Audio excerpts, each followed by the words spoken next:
ନମସ୍କାର ଦର୍ଶକ ବନ୍ଧୁ। ମୁଁ ପ୍ରଦୀପ ଆପଣମାନଙ୍କୁ ସ୍ୱାଗତ କରୁଛି ଆଜିର ଆଉ ଏକ ନୂଆ ଭିଡ଼ିଓରେ।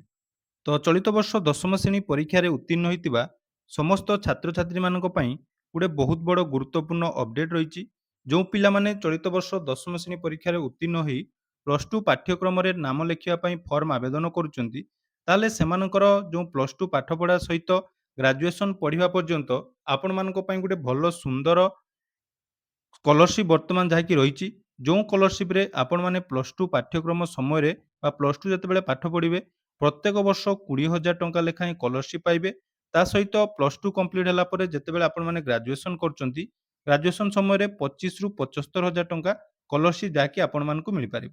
ତେଣୁ ପିଲାମାନେ ଯେଉଁମାନେ ବି ଏଥର 10th ଏକ୍ସାମ୍‌ରେ ଭଲ ମାର୍କ ରଖିଛନ୍ତି, 80% ରୁ ଆପଣମାନଙ୍କର ଯଦି ଏଭବ୍ ଅଛି, ତାହେଲେ ଆପଣମାନଙ୍କର ଯେକୌଣସି କ୍ୟାଟେଗୋରୀରୁ ଆପଣମାନେ ବିଲଙ୍ଗସ୍ କରୁଥିଲେ, ଏହି ସ୍କଲରସିପ୍ ପାଇଁ ଆପଣମାନେ ଏଲିଜିବୁଲ୍ ହେଇପାରିବେ। ତା ସହିତ ଯେଉଁମାନେ ଫିଜିକାଲ୍ ହ୍ୟାଣ୍ଡିକ୍ୟାପ୍ଟ ଅଛନ୍ତି, ସେମାନଙ୍କୁ ମାତ୍ର 65% ରୁ ଯଦି ଏଭବ୍ ମାର୍କ ରଖିଛନ୍ତି, ତାହେଲେ ଏହି ସ୍କଲରସିପ୍‌ରେ ସେମାନଙ୍କୁ ପ୍ଲସ୍ ଟୁ ପାଠ୍ୟକ୍ରମ ସମୟରେ ବାର୍ଷିକ 20,000 ଟଙ୍କା ଏବଂ ଗ୍ରାଜୁଏସନ୍ ସମୟରେ 25,000 ରୁ 75,000 ଟଙ୍କାର ସହାୟତା ରାଶି ମିଳିପାରିବ।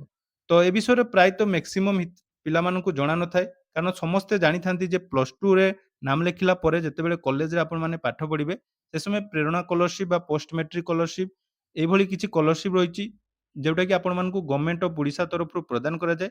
ଏହା ସହିତ ବିଭିନ୍ନ ପ୍ରକାର ଫାଉଣ୍ଡେସନ୍ ତରଫରୁ ମଧ୍ୟ ସ୍କଲରସିପ୍‌ର ବ୍ୟବସ୍ଥା ରହିଛି। ତ ସେଭଳି ଏକ ସ୍କଲରସିପ୍ ବିଷୟରେ ଆମେ ଆଲୋଚନା କରିବା, ଯାହାର ନାମ ରହିଛି ବିଦ୍ୟାଧନ ସ୍କଲରସିପ୍ ବା ବିଦ୍ୟାଧନ ଛାତ୍ରବୃତ୍ତି। ଏହି ସ୍କଲରସିପ୍ ପାଇଁ କ'ଣ କ'ଣ ଏଲିଜିବୁଲ୍ କ୍ରାଇଟେରିଆ ରହିଛି, କେମିତି ଆପଣମାନେ ଆବେଦନ କରିବେ ଏବଂ ଆବେଦନ କଲା ସମୟରେ କ'ଣ କ'ଣ ଡକୁମେଣ୍ଟର ଆବଶ୍ୟକତା ଅଛି, ସେ ବିଷୟରେ ସମ୍ପୂର୍ଣ୍ଣ ଡିଟେଲ୍ସ ଆଜିର ଏହି ଭିଡ଼ିଓରେ ଜାଣିବେ। ତା ପୂର୍ବରୁ ଯଦି ଚ୍ୟାନେଲକୁ ପ୍ରଥମ ଥର ଭିଜିଟ୍ କରୁଛନ୍ତି, ଭିଡ଼ିଓକୁ ଲାଇକ୍ କରିବେ, ଚ୍ୟାନେଲକୁ ସବସ୍କ୍ରାଇବ୍ କରିବା ସହିତ ପାଖରେ ଥିବା ବେଲ୍ ଆଇକନ୍‌କୁ କ୍ଲିକ୍ କରି ଅଲ୍‌ରେ ସେଟ୍ କରିଦେବେ। ତା ସହିତ ଯଦି ଫେସବୁକ୍ ବା ଇନଷ୍ଟାଗ୍ରାମରେ ଏହି ଭିଡ଼ିଓଟି ଦେଖୁଛନ୍ତି, ନିହାତି ଆମକୁ ଫଲୋ କରିଦେବେ, ଯାହାକୁ ପୂର୍ବରୁ ଆପଣମାନଙ୍କୁ ଯେମିତି ନୂଆ ନୂଆ ଅପଡେଟ୍ ଆପଣମାନଙ୍କୁ ଆମ ଚ୍ୟାନେଲ ମାଧ୍ୟମରେ ଦିଆଯାଉଥିଲା, ଏହିଭଳି ଆଗକୁ ମଧ୍ୟ ବହୁତ ସାରା ନୂଆ ନୂଆ ଅପଡେଟ୍ ଆସିବ। ତ ଦେଖିପାରୁଥିବେ ପିଲାମାନେ ଯେଉଁ ସ୍କଲରସିପ୍‌ଟି ରହିଛି, ସେଇଟା ଆପଣମାନଙ୍କର ବିଦ୍ୟାଧନ ସ୍କଲରସିପ୍ 2026 ଓଡ଼ିଶା ଦଶମ ପାସ୍ ମେଧାବୀ ଛାତ୍ରଛାତ୍ରୀମାନଙ୍କ ପାଇଁ ଏହି ଛାତ୍ରବୃତ୍ତି ଯେଉଁଟାକି ଆବେଦନ ଆପଣମାନଙ୍କର ଆରମ୍ଭ ହୋଇସାରିଛି। ତ ଏହି ଛାତ୍ରବୃତ୍ତି ବିଷୟରେ ଯଦି ଆମେ ଜାଣିବା, ଏଇଟା କୋଉମାନେ ପ୍ରଦାନ କରୁଛନ୍ତି? ନା ବିଦ୍ୟାଧନ ହେଉଛି ଶିବୁଲାଲ ପରିବାର, ଯୋଉଟାକି ଆପଣମାନଙ୍କର ଗୋଟେ ଫାଉଣ୍ଡେସନ୍ ଦ୍ୱାରା ପରିଚାଳିତ ସମଗ୍ର ଭାରତୀୟ ଉଚ୍ଚଶିକ୍ଷା ଛାତ୍ରବୃତ୍ତି କାର୍ଯ୍ୟକ୍ରମ। ଏହାକୁ କୁମାରୀ ଶିବୁଲାଲ ଏବଂ ଏସ୍.ଡି. ଶିବୁଲାଲଙ୍କ ଦ୍ୱାରା ସ୍ଥାପିତ କରାଯାଇଛି। 1999 ମସିହା ଠାରୁ ଏହି ସ୍କଲରସିପ୍ ଆରମ୍ଭ ହୋଇ ବର୍ତ୍ତମାନ ସୁଦ୍ଧା ଯଦି ଆମେ ଦେଖିବା 18,300 ରୁ ଅଧିକ ଛାତ୍ରଛାତ୍ରୀମାନଙ୍କୁ ଯାହାକି ଏଥିରେ ସୁବିଧା ମିଳୁଛି। ପର୍ସନାଲି ମଧ୍ୟ ମୁଁ ଯଦି କହିବି ଏହି ସ୍କଲରସିପ୍ ବିଷୟରେ ମୁଁ ପର୍ସନାଲି ମଧ୍ୟ ପାଇଛି, ଯୋଉଟାକି 2018 ମସିହାରେ ଆପଣମାନଙ୍କର ପ୍ରଥମ ଥର ପାଇଁ ଓଡ଼ିଶାରେ ଯେତେବେଳେ ସ୍କଲରସିପ୍ ଆସିଥିଲା, ସେ ସମୟରେ ମଧ୍ୟ ଆମେ ନିଜେ ମଧ୍ୟ ଆବେଦନ କରିଥିଲୁ ଏବଂ ପିଲାମାନଙ୍କୁ ବହୁତ ଜଣ ପିଲାମାନେ ମଧ୍ୟ ପାଇଥିଲେ। ଏବଂ ଏହା ଦେଖନ୍ତୁ କେବଳ ଓଡ଼ିଶାରେ ନୁହେଁ, ଆମ ଦେଶରେ ବହୁତ ସାରା ରାଜ୍ୟରେ ଯୋଉଟାକି ଆପଣମାନଙ୍କର ଏହି କାର୍ଯ୍ୟକ୍ରମ ଚାଲିଛି, ତାର ଲିଷ୍ଟ ମଧ୍ୟ ଏଠି ଆପଣମାନେ ଦେଖିପାରୁଥିବେ। ତେଣୁ ଏହାର ଯେଉଁ ମୁଖ୍ୟ ଉଦ୍ଦେଶ୍ୟ ରହିଛି, ନା ଆର୍ଥିକ ଦୃଷ୍ଟିରୁ ଅସହାୟ ପରିବାରର ମେଧାବୀ ଛାତ୍ରଛାତ୍ରୀମାନଙ୍କୁ ଏହି ସ୍କଲରସିପ୍ ଯାହାକି ପ୍ରତ୍ୟେକ ବର୍ଷ ପ୍ରଦାନ କରାଯାଏ। ଏବଂ ଏହି ସ୍କଲରସିପ୍ କେବଳ ଆପଣମାନଙ୍କର ପ୍ଲସ୍ ଟୁ ନୁହେଁ, ଥରେ ଯଦି ଆପଣମାନେ ଏଥିରେ ଏଲିଜିବୁଲ୍ ହଉଛନ୍ତି, ତାହେଲେ ପ୍ଲସ୍ ଟୁ ସହିତ ଆପଣମାନଙ୍କର ଗ୍ରାଜୁଏସନ୍ ପର୍ଯ୍ୟନ୍ତ ଯେତେ ବି ଟଙ୍କା ଆପଣମାନଙ୍କର ରହିଛି ସ୍କଲରସିପ୍, ଯୋଉଟାକି 75,000 ଟଙ୍କା ପର୍ଯ୍ୟନ୍ତ ସ୍କଲରସିପ୍ ଏଠି ପାଇପାରିବେ। ତେଣୁ ଏହାର ଯେଉଁ ଯୋଗ୍ୟତା ମାନଦଣ୍ଡ ରହିଛି ଏଲିଜିବୁଲ୍ କ୍ରାଇଟେରିଆ, ସେଥିରେ ଦେଖନ୍ତୁ ପ୍ରଥମେ ରହିଛି ପରିବାରର ବାର୍ଷିକ ଆୟ 2,00,000 ଟଙ୍କାରୁ କମ୍ ହୋଇଥିବା ଦରକାର। ତେଣୁ ଯଦି ଆପଣମାନଙ୍କର ଫ୍ୟାମିଲି ଇନକମ୍ ବା ଇନକମ୍ ସାର୍ଟିଫିକେଟ୍ ବାପାଙ୍କର 2,00,000 ଟଙ୍କାରୁ କମ୍ ଅଛି, ତାହେଲେ ଏହା ପାଇଁ ଆପଣମାନେ ଏଲିଜିବୁଲ୍ ଏବଂ 2026 ମସିହାରେ ଦଶମ ଶ୍ରେଣୀ ଆପଣମାନେ ପରୀକ୍ଷାରେ ଉତ୍ତୀର୍ଣ୍ଣ ହୋଇଥିବା ଦରକାର। 2026 ପୂର୍ବରୁ ହେଇଥିଲେ ଆପଣମାନେ ଏହା ପାଇଁ ଆବେଦନ କରିପାରିବେ ନାହିଁ। ଏବଂ ଦେଖନ୍ତୁ ମାର୍କ ଯୋଉଟାକି ରହିଛି କମ୍ ସେ କମ୍ ଆପଣମାନଙ୍କର 80% ଯୋଉଟାକି ଆପଣମାନେ ମାର୍କ ରଖିଥିବା ଦରକାର ଏବଂ ଯେଉଁମାନେ ଦିବ୍ୟାଙ୍ଗ ବା ହ୍ୟାଣ୍ଡିକ୍ୟାପ୍ ଛାତ୍ରଛାତ୍ରୀ ରହିଛନ୍ତି, ସେମାନଙ୍କର 65% ରଖିଥିଲେ ଏହି ଏହା ପାଇଁ ଆବେଦନ କରିପାରିବେ।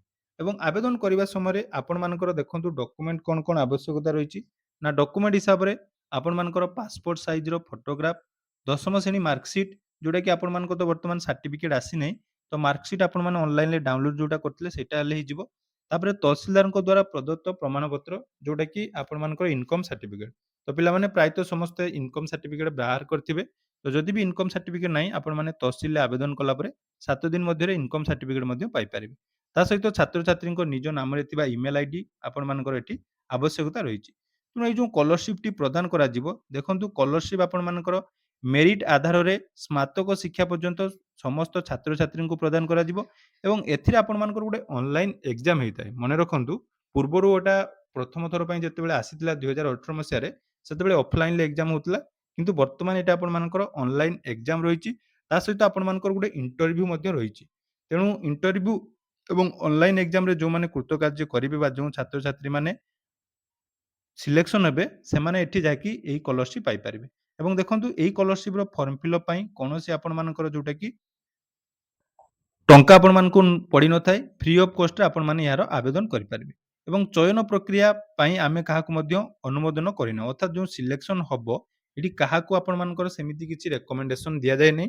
ଯେଉଁ ପିଲାମାନେ ଆବେଦନ କରିବେ, ଏକ୍ଜାମରେ କ୍ୱାଲିଫାଇ କରିବେ, ତାପରେ ପର୍ସନାଲ ଇଣ୍ଟରଭ୍ୟୁ ପରେ ଯାଇକି ଆପଣମାନଙ୍କୁ ଯୋଉଟାକି ଏଠି ଏଲିଜିବୁଲ୍ ବୋଲି ଘୋଷଣା କରାଯିବ। ତାପରେ ଦେଖନ୍ତୁ, ଏପ୍ଲାଏ ଆପଣମାନେ କେମିତି କରିବେ? ଏପ୍ଲାଏ କରିବା ପାଇଁ ହେଲେ ଆପଣମାନଙ୍କର 2ଟି ପ୍ରୋସେସ୍ ରହିଛି। ଗୋଟେ ରହିଛି ଏହାର ଅଫିସିଆଲ ୱେବସାଇଟ୍ ଯୋଉଟାକି www.vidyadhan.org, ସେଠି ଆପଣମାନେ କରିପାରିବେ।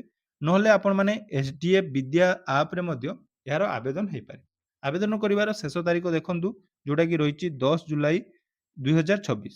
ତେଣୁ ପିଲାମାନେ ନିହାତି ଆପଣମାନଙ୍କର ଡାଉଟ୍ ଥିବ ଯେ ଏଇ ଯେଉଁ ସ୍କଲାରସିପ୍‌ଟା ଆମେ ଆବେଦନ କରିବୁ, ଏଇଟା ଆକ୍ଚୁଆଲି ଯଦି ସରକାରଙ୍କ ତରଫରୁ ପ୍ରଦାନ କରାଯାଉନାହିଁ, ତାହେଲେ କେମିତି ଆମେ ଏହା ପାଇଁ ଟ୍ରଷ୍ଟ କରିବୁ? ଦେଖନ୍ତୁ, ବହୁତ ସାରା ଆପଣମାନଙ୍କର ଫାଉଣ୍ଡେସନ୍ ରହିଛି, ଯୋଉଗୁଡ଼ାକି ଗରିବ ଏବଂ ମେଧାବୀ ଛାତ୍ରଛାତ୍ରୀମାନଙ୍କର ପାଠପଢ଼ା ଖର୍ଚ୍ଚ ବୁଝିଥାଏ ଏବଂ ବିଭିନ୍ନ ପ୍ରକାର ସ୍କଲାରସିପ୍ ଦେଇଥାଏ।